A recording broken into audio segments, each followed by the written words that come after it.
శుక్లాంబరధరం విష్ణుం శశివర్ణం చతుర్భుజం ప్రసన్నవదనం ధ్యాయేత్ సర్వవిఘ్నోపశాంతయే.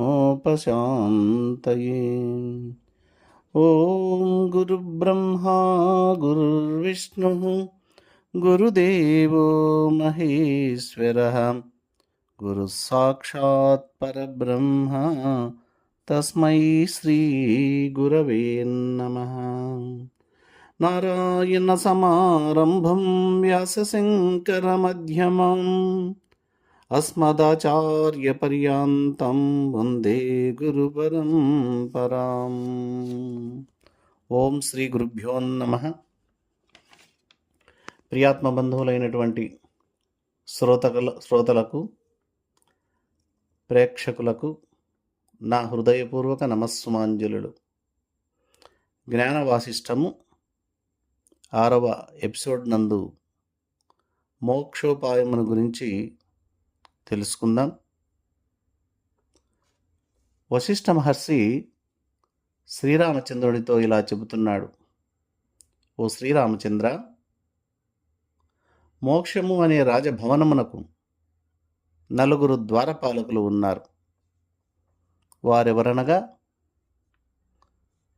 మొదటి ద్వారపాలకుడు శాంతి, 2వ ద్వారపాలకుడు విచారము, 3వ ద్వారపాలకుడు సంతోషం, 4వ ద్వారపాలకుడు సత్పురుష సమాగమము. అందు శాంతి అనున్నది మొదటి ద్వారపాలకురాలు.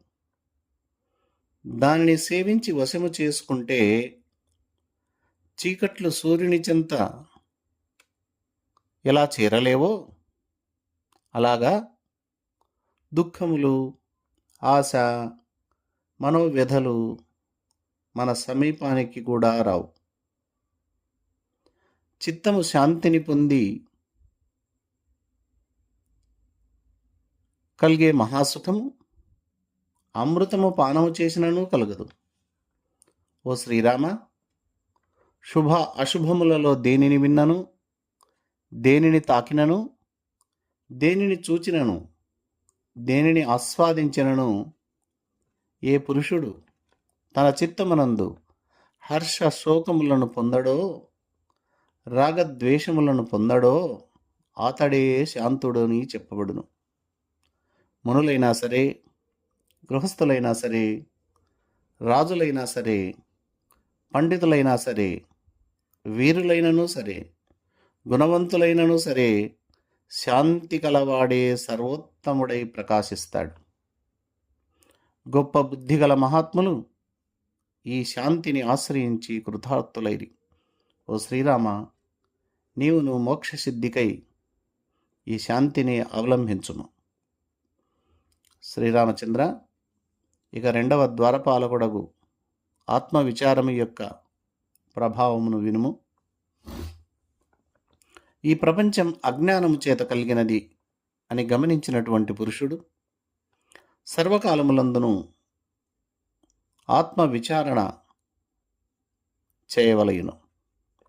అనాది అనంతమగు ఈ సంసార రోగము నివర్తించుటకు ఈ ఆత్మవిచారణే పరమ ఔషధం. బుద్ధిమంతుడు తనకు ఎలాంటి ఆపద వచ్చినను, నేను ఎవడను, సంసారమేది, నాకు ఈ సంసారమునకు సంబంధం ఏమిటి,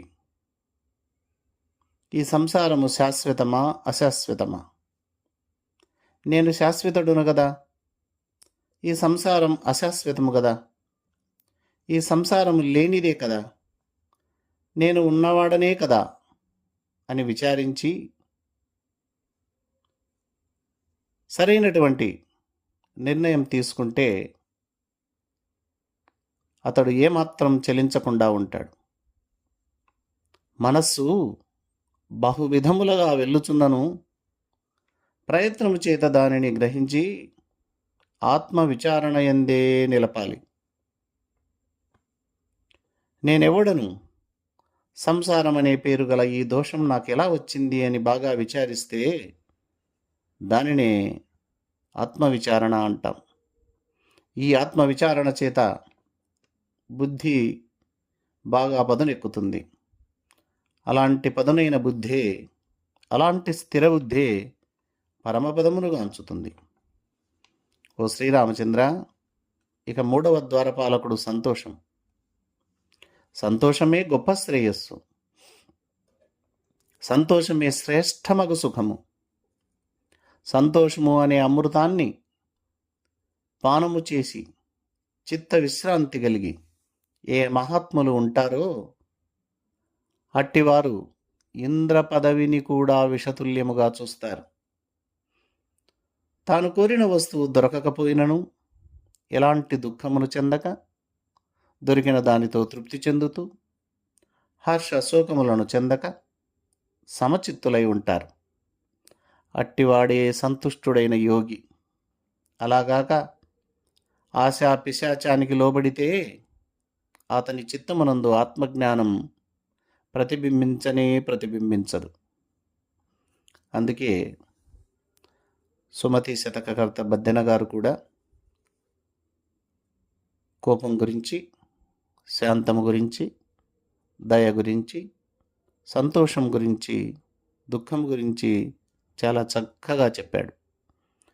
తన కోపమే తన శత్రువు, తన శాంతమే తనకు రక్ష, దయ చుట్టంబౌ తన సంతోషమే స్వర్గము, తన దుఃఖమి నరకమండ్రు తథ్యము సుమతి.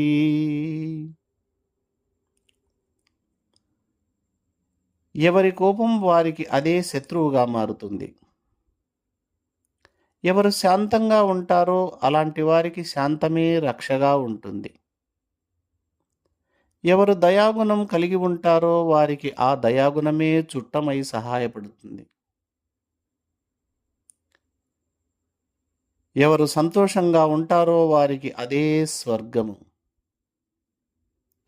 ఎవరైతే విపరీతంగా దుఃఖిస్తూ ఉంటారో వారికి ఆ దుఃఖమే నరకప్రాయమవుతుంది.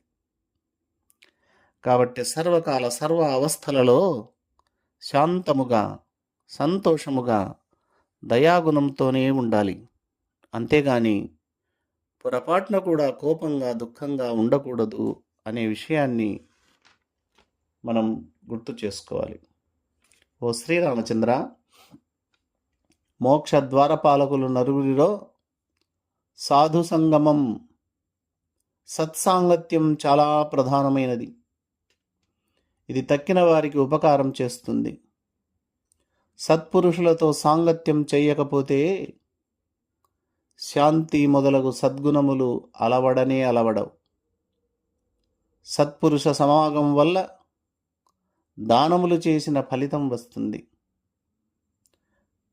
ఎన్నో తీర్థయాత్రలు చేసిన, ఎన్నో తపస్సులు చేసిన, ఎన్నో యజ్ఞాలు నిర్వహించిన వచ్చేటటువంటి ఫలితము కంటే ఎక్కువ ఫలితం ఈ సత్సాంగత్యం వల్ల లభిస్తుంది.